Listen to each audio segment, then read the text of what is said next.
Hello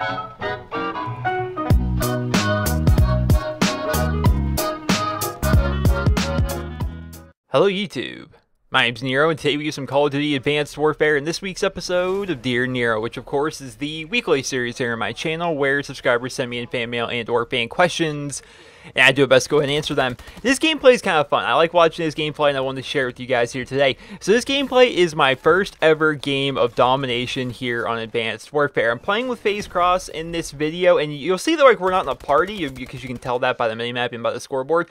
And what happened was it was really hard. Like we both had the game early, right? And it was really hard to be able to actually get into matches, especially domination, because so few people actually played the game that Team Deathmatch was the only populated playlist. Well, we finally found the domination lobby, and because of that, like, we joined each other's sessions and whatnot, so it actually made it a little bit easier for us to get in. So we actually were able to play. We were able to play 1 or 2 games of domination for that lobby dispersed, and then we were not able to find another domination lobby after that. Having the game early is kind of tough, because all we could play is Team Deathmatch. So we were finally got into a domination match. This is our first game of domination, and I can guarantee you're not going to guess what happens at the end, because the ending of this gameplay is freaking nuts. But gameplay aside, let's talk about the questions here, because that's what Dear Nero is. It's a weekly Q&A. And we've done it for freaking so many weeks, hundreds of weeks now, and we're going to do it again here today. So first question, he's going to write, Dear Nero, what do you think about the map sizes in Advanced Warfare, and what is your favorite and least favorite map in Advanced Warfare? And this person did not leave his or her name. So I answered this in last week's Dear Nero. My favorite map in the game, I would say, is Detroit, just because it's... I think Biolab is the smallest map, and Detroit would be maybe the second smallest map. There's something about the way Detroit is laid out. I like Detroit. It's a fun map that I enjoy playing on. I usually do well when I play on it. I like Detroit. It's my favorite map so far.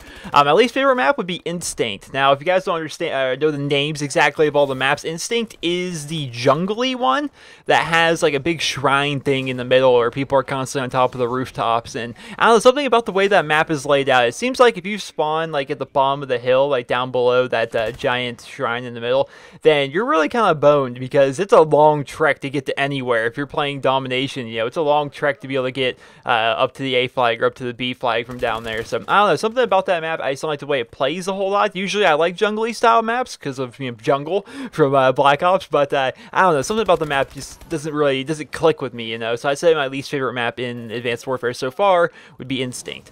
Next question, he writes, Dear Nero, did you get Grand Theft Auto 5 on next gen? Max from Maryland. So Max, I did not actually get GTA 5 on next gen, and there's a few reasons for it. So I played GTA 5, and the single player of the game, I played on the 360, mind you. The single player of the game was lackluster for me. Something about I didn't enjoy it as much as I thought I would. I got probably partway through the game. Actually, I was doing a let's play of it, you know. And from where I asked people like where I was in that let's play as in comparison to like how long it takes to beat the game, and they say I was over halfway done to beating it. But after a while, I just lost motivation to play the single player of that game. The bread and butter for me in Grand Theft Auto 5 was the online multiplayer. And the online multiplayer was very fun for a few weeks. I had a ton of fun with the game, and my friends all had it. And we would just play, and we would do all kinds of crazy shenanigans and go get in cars and go, you know, I don't know, we would just do random things like all hop into a truck and just go rob liquor stores or something. It's stuff you do in Grand Theft Auto, you know. But after a while, I kind of got bored of that. After a while, I kind of just lost track of like stuff to do in that game. And some people are like, Nero with GTA 5, look at all the YouTubers that make GTA 5 videos. I'm like, but guys, you realize that a lot of that stuff is like scripted, funny moment stuff, right? And people are like, wait, what? Like, yeah, they write scripts for that kind of stuff and they perform it, and then it's a funny video. That's the whole point of it. They're using like the world of GTA as kind of like a toolbox to be able to make entertaining videos, and that's cool. But if you and your friends just want to dick around like I do, we're not writing scripts to be able to hop on and have fun with each other and stuff. So I don't know. After a while, I mean, it was fun, just all the crazy stuff you could do within the game for a first bit, but I got kind of bored of GTA 5's online pretty quickly. And one of the things that really kind of interests me about the game was the idea of heists. They advertised heists all the time in pregame launch trailers and everything. They even say go tackle a heist and go earn a ton of money, and that's what really drew me to Grand Theft Auto 5 online. I played a little bit of San Andreas, played a little bit of GTA 4, but not really a whole lot. I was never really big into the GTA series. But what really kind of sold me on GTA 5 was the idea of playing online with your friends, and the idea of doing heists and stuff like that to earn millions of dollars and stuff like that, so you can buy all kinds of crazy cars and guns and houses and whatnot. And then once I got the game, I'm like, there's not that many houses to choose from. They all look the same on the inside. You know, the cars and stuff, those are great. I had a lot of fun with the cars, but there's not really a whole lot to buy. And then there was never any heists. So the only way you could ever actually make money in the game was to find glitched missions and whatnot. I don't know. The fact that they went ahead and they said, you know what? We're not going to release heists. There's actually a website. It's called like aretheheiststhereyet.com or something like that. Just Google are the heist out yet, and then it'll be like the first link. And there's a website which will track you that GTA 5 Online has been out for over 400 days now, and they still haven't released heists. They've had next gen release. They've released an entire new console like system of games, and they're yet to release heists. The fact that Rockstar just completely bait and switched millions of people, from that standpoint, it's almost like I don't even want to buy that game. I don't want to support people that do that kind of thing. So I don't know, GTA 5 is just not my cup of tea person. I know a lot of you guys like it. There's a lot of people out there that love GTA 5, and that's great. I'm glad you guys are having fun with the game, but for me, it's just like, I'm just tired of it, to be perfectly honest. Next question, he writes, Dear Nero, I'm having a hard time choosing between an Xbox One and the PlayStation 4. My preference is the Xbox, but PS4 seems a little bit better for gaming. Would appreciate the help, Nick from California. So Nick, it all comes down to, where do your friends play? I said this before the next-gen consoles came out. Where do your friends play? You say that you prefer the Xbox. Now, do you have a group of friends that play on the Xbox? If so, do you really want to leave them behind to go play on the PlayStation where you have to make completely new friends, or maybe even not make any friends at all? Do you really want to do that kind of thing? Yeah. A good friend of mine who I know in real life, his name's Mike, but on Xbox, he's SB Grizzly. And he ended up actually selling his Xbox. He kind of thought he was done with video games for a bit, you know. And then he finally decided he wanted to get back into gaming. And his wife got him a PlayStation 4 for Christmas instead of the Xbox One, whereas all his old friends play on the Xbox. He has a PlayStation 4. And you can't just, it's a Christmas gift. You can't tell your wife, oh, you got me the wrong console, You can't say that, so he plays his PlayStation 4. And another one of my old friends actually has a PlayStation 4 as well, so those two play together, but they're the only two that play, whereas on the Xbox, there's still a bunch of us, 6 to 8 of us that all play and play pretty consistently, whereas, because these guys have PlayStations, there's only 2 of them over there playing there, and I don't want that same kind of situation to happen to you. If you play on the Xbox, you should probably get an Xbox One if you have friends. If you're the kind of person that's never had a group of people to play with online, you just played your Xbox for all the years, and you should look at some other things, like for example, look at your account. Are you an achievement hunter? If you care about your achievements and your gamer score, do you really want to throw all that away to make a PlayStation account? If not, maybe you should go ahead and keep your Xbox. But if you don't care about your gamer score and you never really had a bunch of friends playing or whatnot, then you can kind of pick between the two. There's pros and cons to each one. Some people say, oh, the PlayStation 4 is superior in every single way, but just looking at like footage of it, of course I don't have one, just looking at footage of it, it looks similar to the Xbox One. I mean, I don't really notice too much of a difference between the two. It all comes down to personal preference. I said this, months before the consoles even came out. It comes down to personal preference. My prediction was, if you had an Xbox 360, you're probably going to buy an Xbox One. If you have a PlayStation 3, you're probably going to buy a PlayStation 4. And then the small 1% are people that kind of cross between the two. Like, they started out on the 360, but like, I'm getting a PlayStation 4 now, I'm going to move to PlayStation, and vice versa, and move from PlayStation to Xbox. So really, it comes down to your particular situation, which you did not go into detail in this question with, but yeah, I'd say get the Xbox if you care about your account, if you care about having friends to play with and stuff like that. But if you don't care about your gamer score, you don't care about anything like that, just go for the PlayStation 4. Go for wherever you want, I guess. I don't know. Some people, another thing I should point out, some people are already like up and selling their 360s and up and selling their PlayStation 3s, which I think is really silly. You're gonna want those systems down the line. There's a lot of good games that came out for the 360 to PlayStation 3. Do you want to lose access to those games forever? All for really nothing, because the money you get for selling your 360 and your games is next to nothing. I took 17 games down to GameStop one day. This is I don't know, I think it was really early on in my YouTube thing, and money was kind of tight at the time. I have all these games, I'm not using them, I'm just gonna go and sell them. I got $70 for 17 games. And these were relatively new games. These were games, some of them weren't great, like Dead Island and Walking Dead Survival Instinct. I'm trying to think of all of them. I think that year's Madden. I don't know, I sold a bunch of games, 17 games, so they weren't like blockbuster games, but 17 different games I got $70 for. I imagine your console is probably worth maybe 100-ish if you sell it to GameStop. So here's a pro tip: never sell your stuff to GameStop. Complete ripoff. Next question, he writes, Dear Nero, so here I am. down to the wire, trying to decide which video editor is best for my PC, Adobe Premiere Pro or Sony Vegas Pro. I believe that you said that you personally use Sony Vegas, but can you tell me why you recommend that over Adobe Premiere and why? Or maybe tell me how you made the choice to buy Vegas. I have seen much of both programs, and many people say that Sony Vegas is better for some things, Premiere is better for some other things. What specifically makes Vegas better for editing gameplay videos like you do? Because I am having a tough time with this situation. Any help would be great. Mike from Connecticut. So Mike, I do use Sony Vegas, and the reason I use Sony Vegas was I don't think Premiere, like Adobe Premiere, was even a thing when I started getting into YouTube. Everybody, literally everybody on YouTube used Sony Vegas, so I use Sony Vegas. It just made sense to use Sony Vegas because, I don't know, it's what everyone does. There's all kinds of different tutorials. Like at the time, like most of your favorite YouTubers, they had like their own color correction tutorials and render settings and things like that on YouTube, so it just made sense to use the same program that everybody else is using. As of late, as of maybe the past year or so, is when I started noticing it. A lot of people are starting to move over to Adobe Premiere. I tried Adobe Premiere. It is really confusing. I've used Sony Vegas now for probably 5 years in total, and I know the system inside now. I know everything there is to know about this program. For you know, if I want to do something, I know what I can do within the confines of Sony Vegas, and I'm comfortable there. When I went to Adobe Premiere, I was not comfortable there. Everything is different. Everything is backwards as compared to Sony Vegas. So that's the reason why I just don't use it, because I would basically have to relearn how to edit videos and how to do basic things like make a split within the video. Like I could not figure out anything in that program. It was very confusing. Whereas Sony Vegas, I think, is a bit easier to understand. I don't know, something about it to me, it's a bit easier. So I definitely prefer Sony Vegas. Now, Adobe Premiere, I do feel like you can get better quality from Adobe Premiere. I have found that the render times are actually faster in Adobe Premiere, which can definitely be a good thing because they utilize your CUDA cores a little bit more.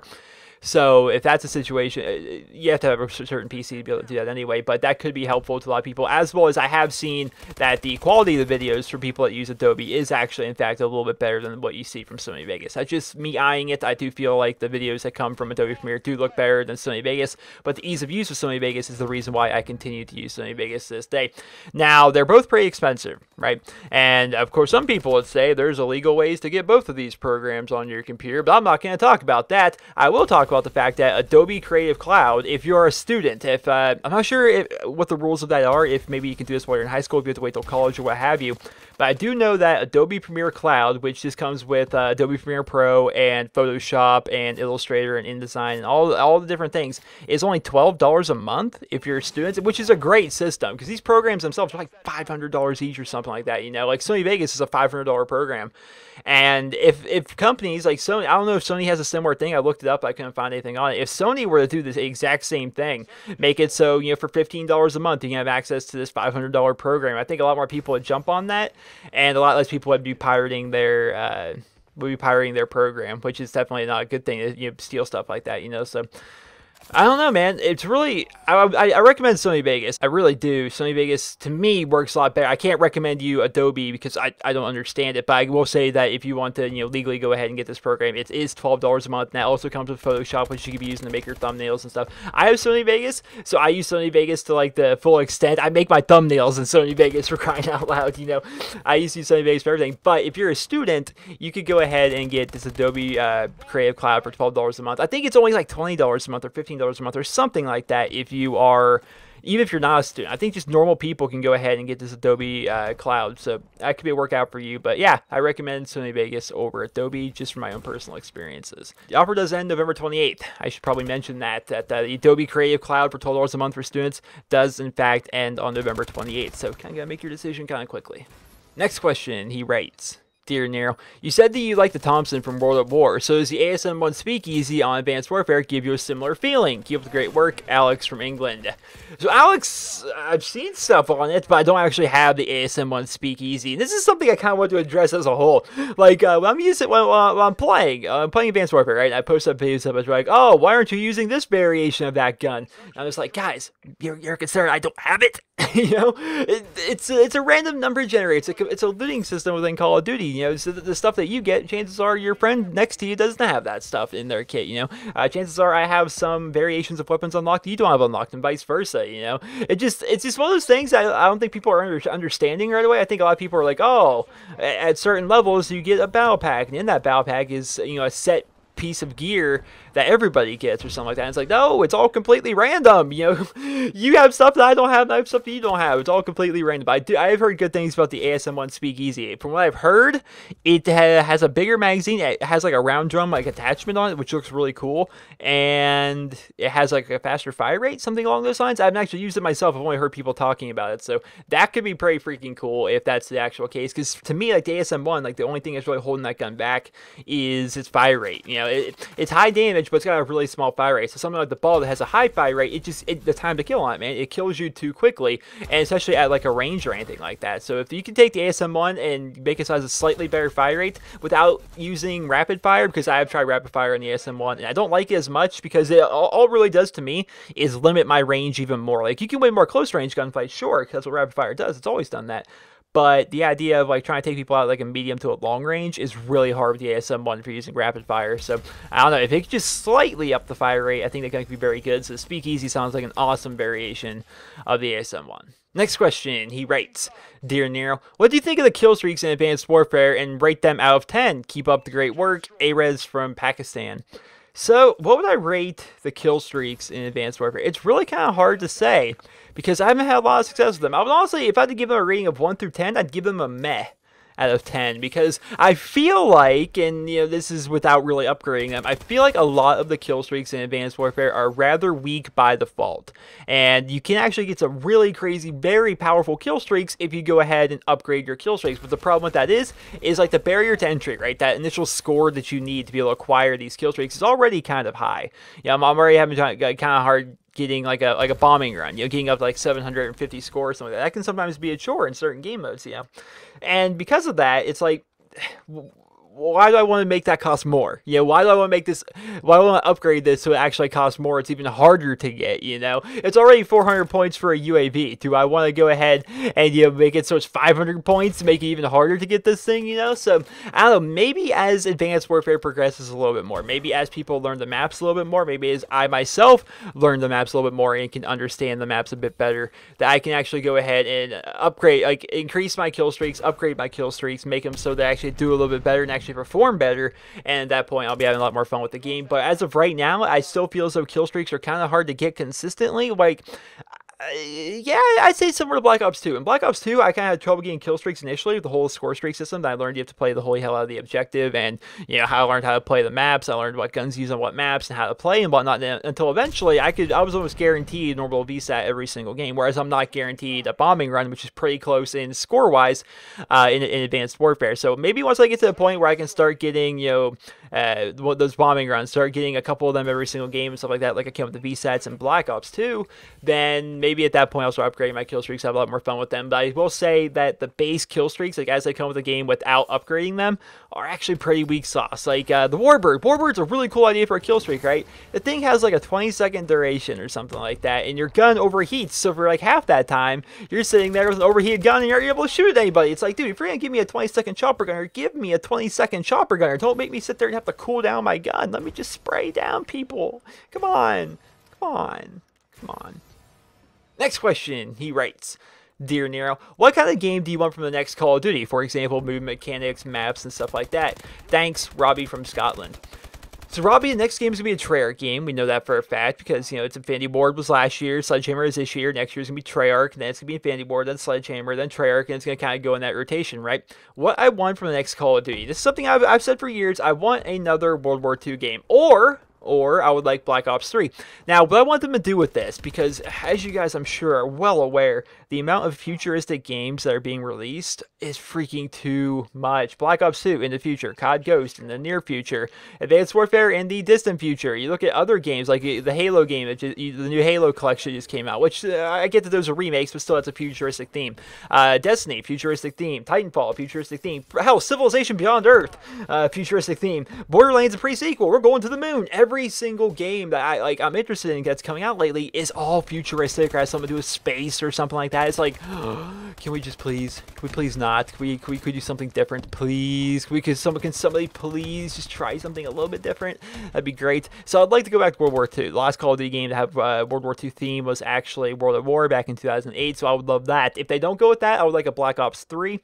And Black Ops 3, I don't want it to continue from the Black Ops 2 story, but perhaps go back to the timeline of the original Black Ops, like Cold War and Vietnam, and show it from a different group of soldiers' perspective or something like that. That would be pretty cool if they could do something similar to that, have a whole different group of people going in there, or maybe take the entire Black Ops thing and make it go back to World War II, where there's these special Black Ops, Spec Ops soldier people in World War II. I don't know. Something besides futuristic stuff. How do I like the movements? I'm honestly good either way. Exosuits, no exosuits. I'm honestly good either way, although, of course, the exosuit idea wouldn't make sense in a World War II sense unless we're going with some kind of alternate reality thing. But I could go either way. I could definitely go either way. I like the exosuits. I think they're a good addition so far. Maps, I want them to be Black Ops 2 style maps. I like Black Ops 2 style maps, all things considered, or Black Ops 1 or Modern Warfare 2. I think, damn, most Call of Duty games have good, basically the medium size maps. Medium to large is the kind of maps I like to have. So maps like that, move mechanics don't matter, and I like the setting to be either World War 2 or at the latest Vietnam. Next question, he writes, Dear Nero, I was wondering what is the craziest or weirdest variant name to a gun that you got in Advanced Warfare? I got the AMR9/Noob Tube. It came with a grenade launcher. Joe from New York. So Joe, the variation I actually got, maybe you remember, maybe there's two different variations, I don't know, or maybe you just mixed up the name. I also got an AMR9, and that came with a grenade launcher, but mine was called the Pro Pipe, which is hilarious. It's kind of cool that Sledgehammer themselves have like this. There's a sense of humor in a way with the names of these weapon variations, which I think is actually pretty cool. You know, the Pro Pipe. What does Pro Pipe mean? Pro Pipe is something that people would call noob tubes. Okay, I guess it starts off as grenade launchers is what they're actually called in game. Then people started calling them noob tubes because any idiot can get a kill with these. And then later on, like during Modern Warfare 2 and stuff, people started calling them pro pipes because, I don't know, just making fun of the people that get kills. Like, oh, that guy's so pro, look at me, he noob tubed me, killed me with that pro pipe. You know, it's just kind of like a nickname that people start giving grenade launchers. People have given plenty of names to grenade launchers over the years, and they actually named it the pro pipe in this game. But I think a good question is, like, they understand the culture that, you know, we as gamers, we as Call of Duty players have about noob tubes, about grenade launchers within the game. If they understand it that well, that they're willing to name grenade launcher variants in the game's pro pipes, or maybe even noob tubes, if you have a different variation than I do, then why are they even in the game in the first place? Like, they don't really do much in your standard playlist, like your core playlist. You know, it doesn't really affect you too much. You can usually eat those things pretty easily. Or maybe you'll get killed by it, it's annoying, but it's something that happens a lot like it did in Modern Warfare 2, right? But if you've ever played hardcore, in any Call of Duty game, grenade launchers freaking dominate that playlist. They just do. They're so powerful. They will one-hit you all the time. It's splash damage. It's area of effect damage. It will come down. If it hits anywhere near you, you're dead in one hit. Grenade launchers are ridiculous in hardcore, and yet they still add them to the game. So I'm wondering if maybe it's because I'm from like an outside perspective that I don't understand that just in hardcore it's to be expected that grenade launchers are really prevalent and that people use them and that it's not really generally frowned upon in hardcore, or how that works. Because I know in the core playlist everybody hates to be, you know, hit by a grenade launcher, but apparently in hardcore, maybe since they're so widely used and they're just kind of part of the game, that maybe they're not as hated. I don't know. But either way, man, I think it's kind of cool that they actually call it the noob tube, they call it the pro pipe and stuff like that. But still, I still feel like they should be in the game. But then again, what do I know? What do I know? Next question, he writes, Dear Nero, while checking up for the latest news on Advanced Warfare, I came to a realization that I have seen no hype whatsoever for Battlefield Hardline. All discussion about this game has stopped in the past few months. Have you noticed this, and what do you think caused it? From Simon in Canada. So Simon, I can tell you what killed the hype for Battlefield Hardline. It's the fact that they delayed it to March of 2015 and haven't said a damn word about it. You know, I partnered with EA to some extent. I'm sponsored with their Ronku team or wherever, you know, so they sent me their games for free. Even I haven't heard anything about Battlefield Hardline since they did the beta. They did the beta, which 50-50 maybe in terms of player feedback. You know, some people, they really like the concept of it. A lot of other people are like, this is cops and rubbers Battlefield, and some people didn't like that. You know, some people are like, this is stupid. You know, we want our military game. I think for a lot of people, they want their Battlefield game to be a Battlefield game. What makes me like Battlefield? Why I played a ton of Battlefield 4. A ton of Battlefield 4. Why I played a lot of that. Why I played quite a bit of Battlefield 3. What really got me into this series when I first started playing it in Bad Company 2 was the feeling that you're kind of in a war in a way, and the more epic feel that you have when you play the game. Like Call of Duty, you don't feel like you're playing a war. You don't feel like you're in a war. You don't feel like you're in a battle or anything like that when you're playing Call of Duty. It's like an arcadey kind of shooter, you know, run around, shoot 'em up, yeah, that kind of thing. When you're playing Battlefield, and you're flying around in a helicopter, and there's 6 of you inside this helicopter. You get hit by a Stinger missile that was shot by another player, and I'm sitting back there with my repair tool trying to repair the thing while the pilot's trying his damnedest to keep it up, but we get hit again, and we get tilted to our side, and we have to jump out of the helicopter, and we all parachute down to the ground, land in the water, and, swim up to the thing, then storm the beach, go up there, plant the objective, and then try and hold it off against people. That stuff feels cool. The fact that you can play, like on next-gen consoles especially, you can play, or on PC, you can play, 32 people on each team. In fact, you got tanks, and you got Jeeps, and you've got Humvees, all kinds of crazy vehicles, and everyone has like their own specific role. Like you've got medics, and you've got engineers, and you've got recon people that are throwing down motion sensors and throwing recon balls, which are like throwable motion sensors, and you got support people throwing down ammo and stuff. Everyone has to work together, and you really kind of feel like you're in like this battle.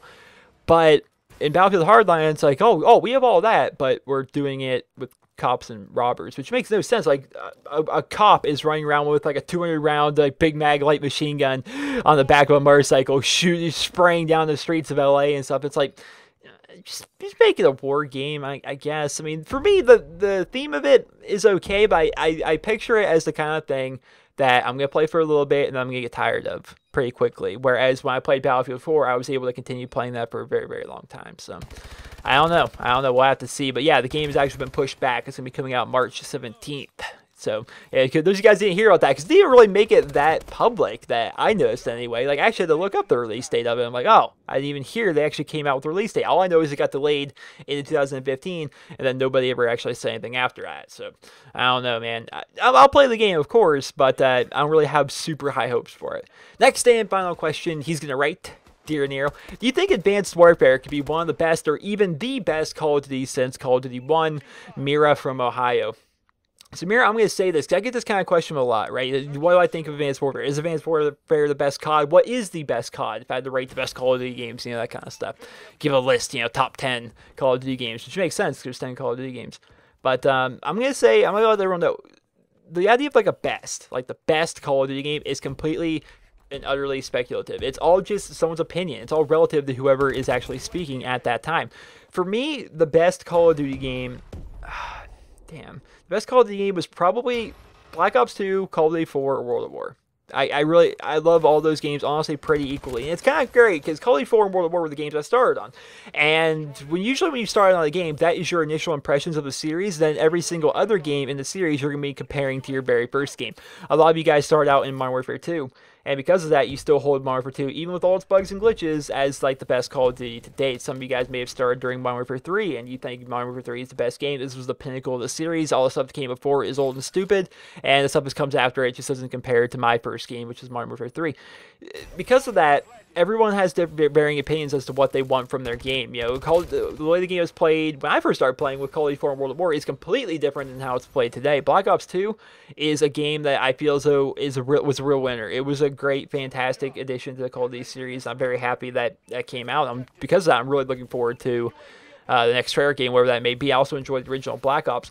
But the idea of like the best Call of Duty game, can you put Advanced Warfare in that conversation? And to that, I say not yet. Not yet. It is far too early. I will say I enjoyed the game way more than I enjoyed Modern Warfare 3. Which, like I said, it's all relative. It's all just people's opinion on different things.